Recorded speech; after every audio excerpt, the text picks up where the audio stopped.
십자가의 갈림길, 이런 제목으로 하나님의 말씀의 은혜를 같이 나누도록 하겠습니다. 여러분, 어느 아버지가 두 아들을 데리고 여행을 떠났습니다. 이제 계곡에 갔는데 이제 어디에 자리를 펼 것인가, 이것을 이제 정하려고 했습니다.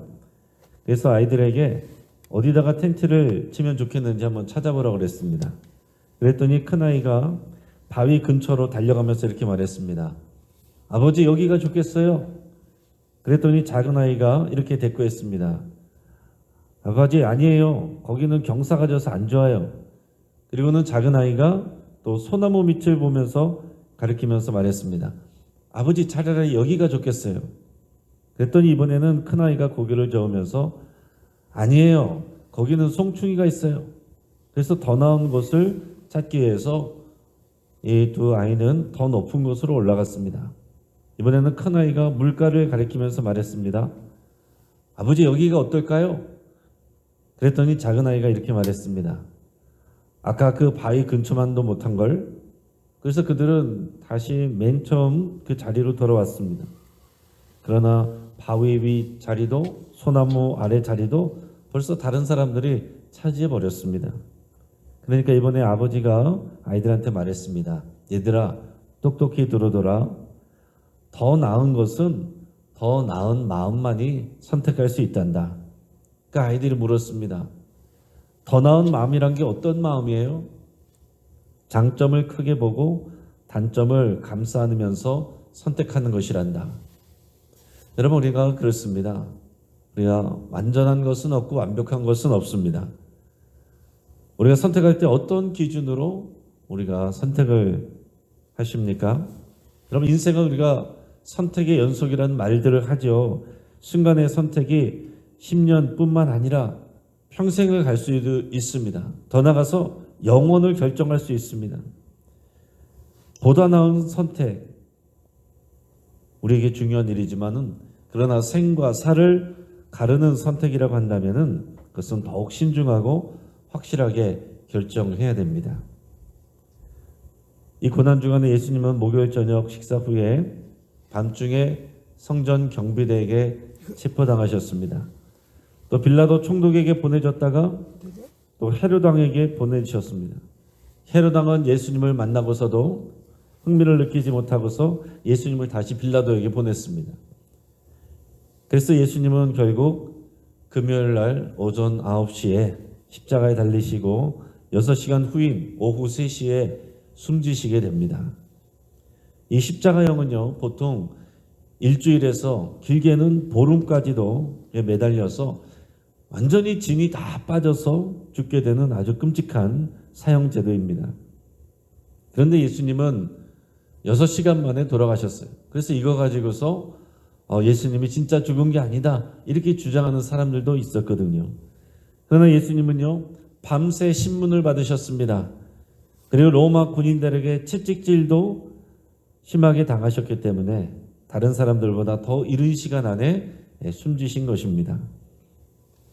예수님 좌우편에는 두 행악자가 달렸습니다.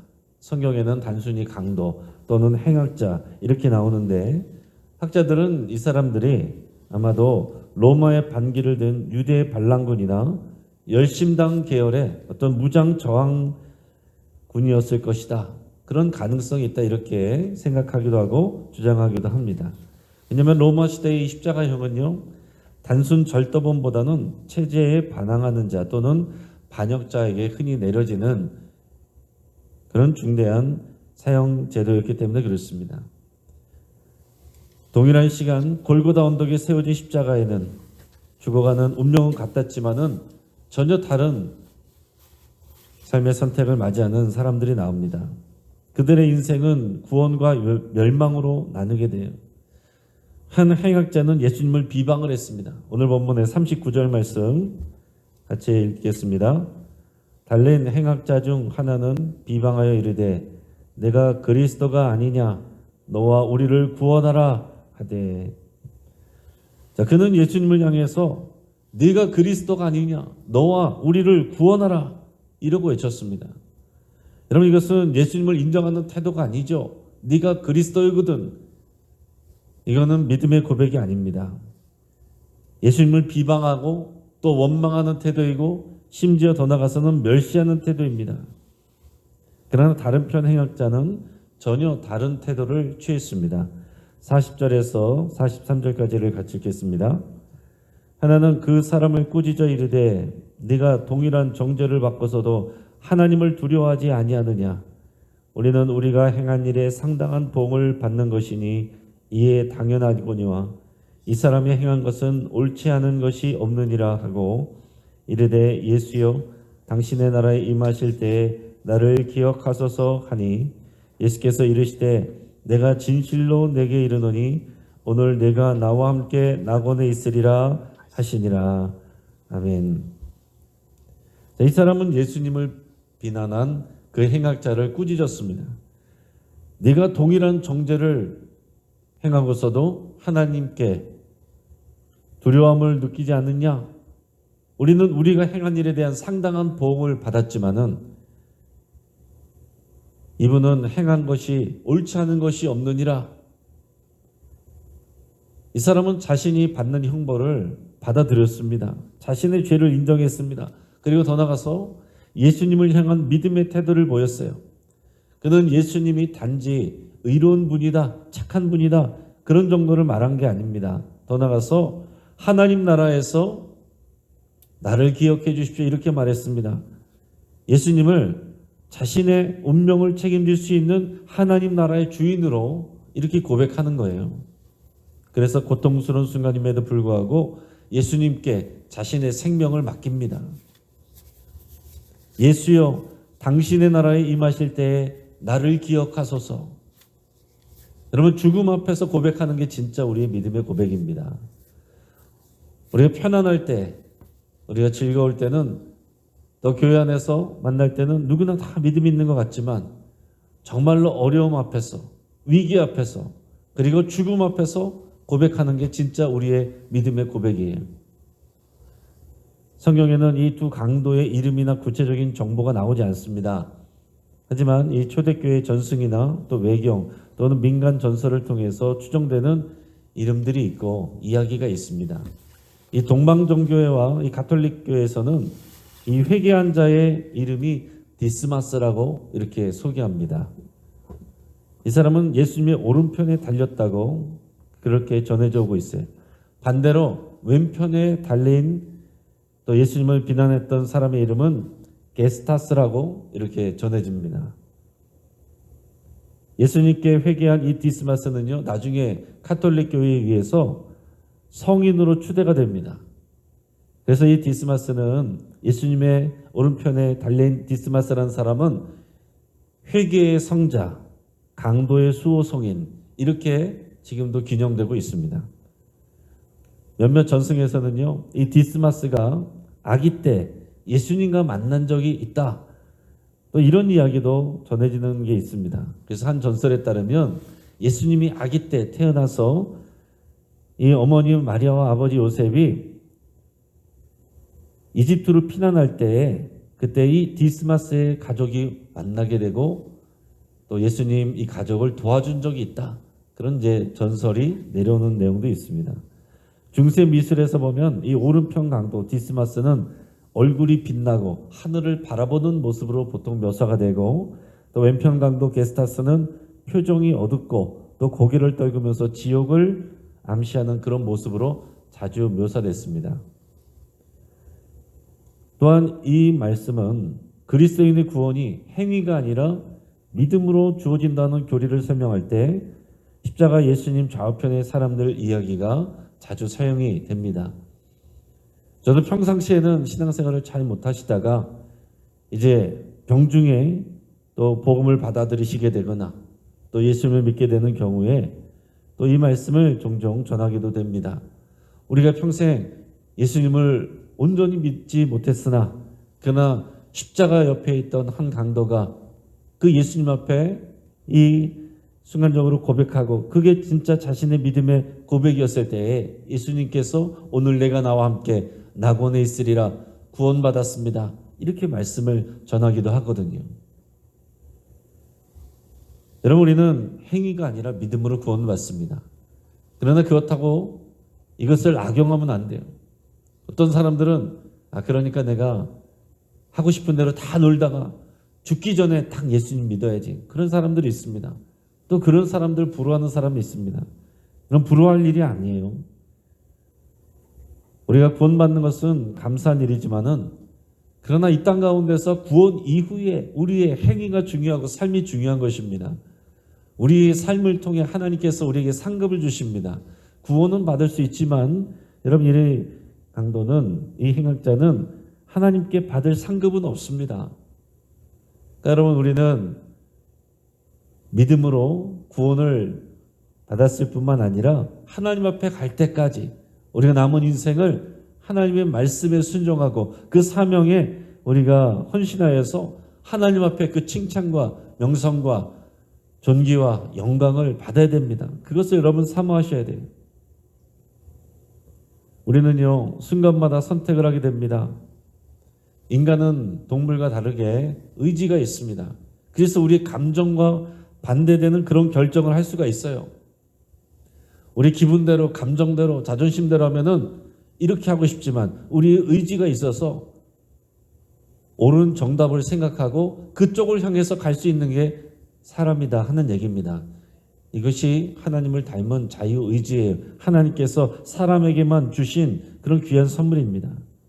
그렇기 때문에 여러분 우리가 우리 삶에 있어서 어떤 선택을 할 때 남 탓을 하는 사람은 정말 미련한 사람입니다.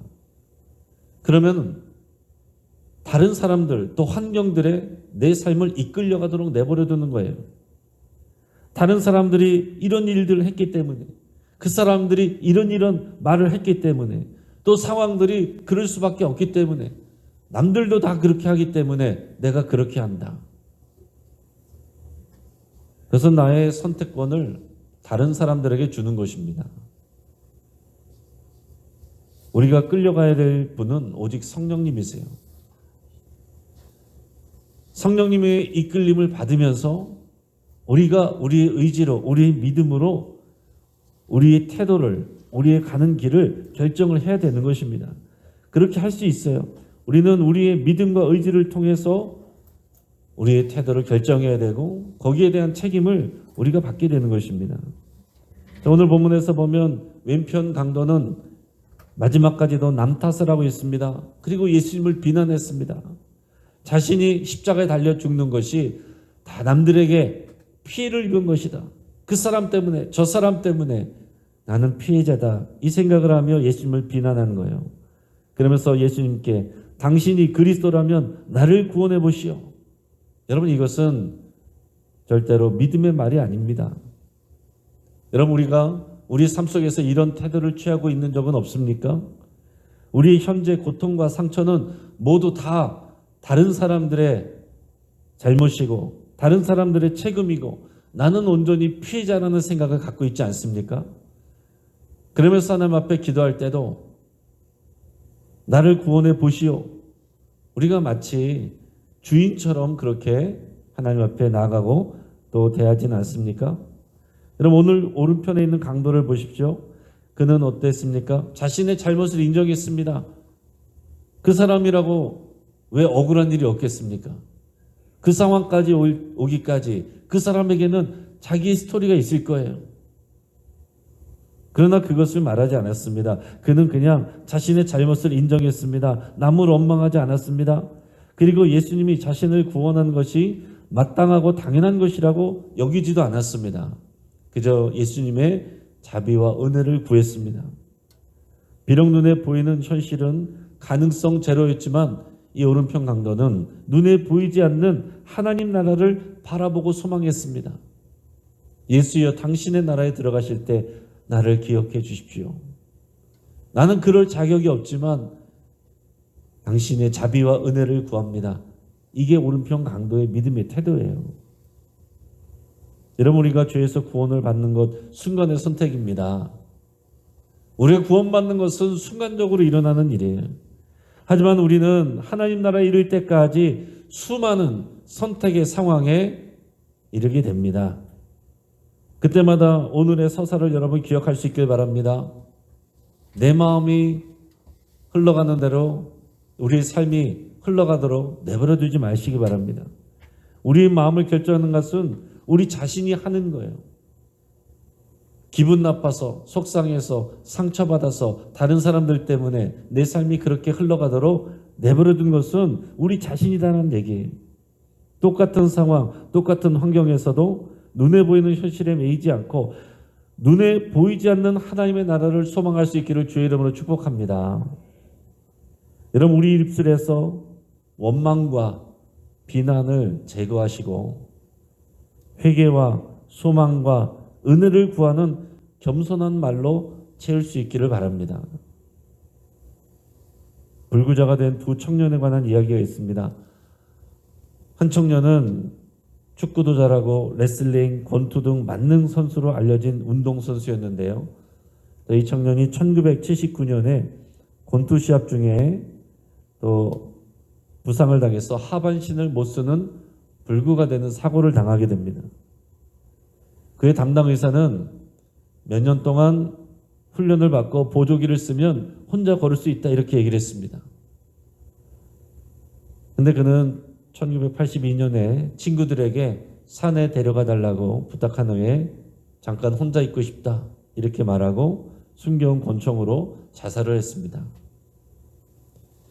그리고 다른 한 청년이 있는데 짐 맥고온이라는 청년입니다. 그는 어느 날 길에서 불량배에게 칼을 맞고 이 청년도 하반신 마비가 됐어요. 하지만 그는 굴하지 않는 투지로 노력한 끝에 큰 호수에서 낙하산 점프의 묘기를 보이기도 했고 또 취사, 세탁, 청소 이 모든 것을 혼자 다 하고 특별한 장비를 갖춘 자동차를 운전하고 다닙니다.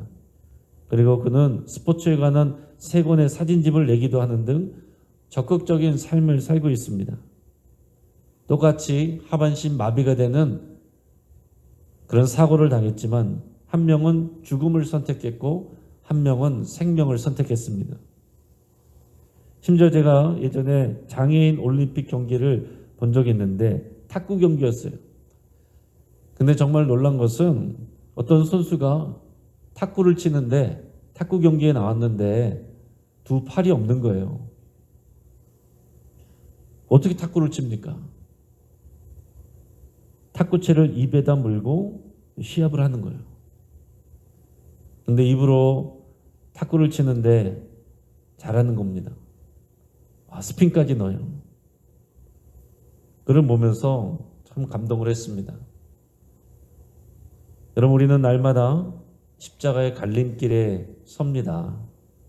원망과 변명과 후회와 조롱을 선택할 것인가?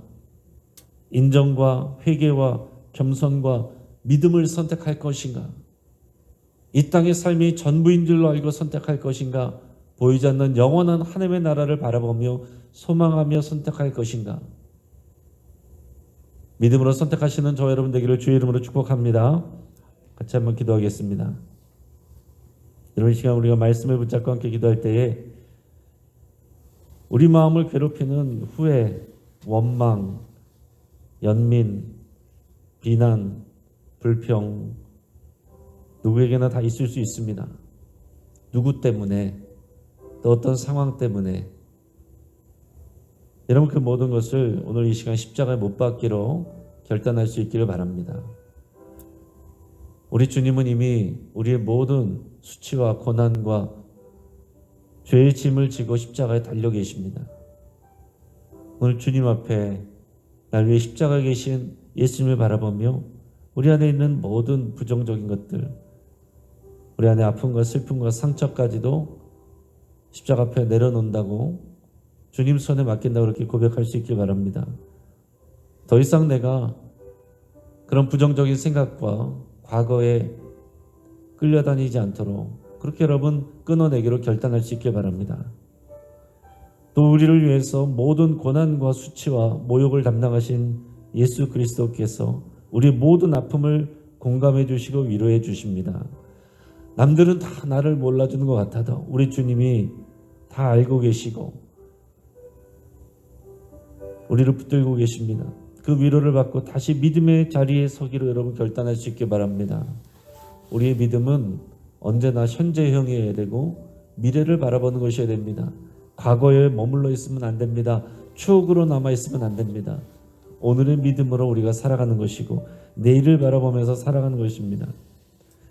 매일 십자가의 갈림길에 서게 되는데 그때마다 우리가 믿음의 선택을 할 수 있도록 성령님의 도우심을 구하며 기도할 수 있길 바랍니다. 이 시간 주여 한번 부르짖고 합심해서 함께 기도하겠습니다. 주여